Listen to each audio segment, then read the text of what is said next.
Hello বন্ধুরা, কেমন আছো সবাই? আচ্ছা, তোমরা আমাকে ফার্স্টেই একটা কথা বলো, তোমরা কি কখনো ঘরের সবজি দিয়ে কখনো চাট বানিয়ে খেয়েছো? আমি তো প্রায় খাই ঘরের সবজি দিয়ে চাট। আর মা সেদিন রান্না করছিল, রান্না করার জন্য সবজি কাটছিল। মাকে গিয়ে বললাম, আমাকে একটু পেঁয়াজ, ধনেপাতা আর একটু টমেটো একদম কুচি কুচি করে কেটে দাও, একটা জিনিস বানিয়ে খাওয়া, হেভি টেস্টি হবে। তো মা আমার কথা শুনে কেটে দিল। তো কেটে দেওয়ার পর আমি দোকান থেকে গিয়ে চিপস নিয়ে এলাম। তো রেড আর গ্রিনটা নিয়ে এলাম। ওই চিপসগুলো যাই হোক, চিপসে কিন্তু একদম অল্প অল্প করে থাকে। তো অল্প ওই যাই হোক, তাই জন্য চারটে নিয়ে এসেছিলাম। তো চিপসগুলো দেওয়ার পর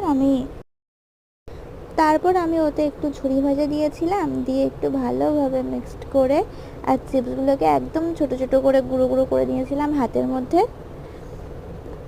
আর ভিডিওতে তো আমি কয়েকটা জিনিস দেখাতে তো ভুলেই গিয়েছিলাম, আমি একটু লবণ আর একটু জিরের গুঁড়ো দিয়েছিলাম।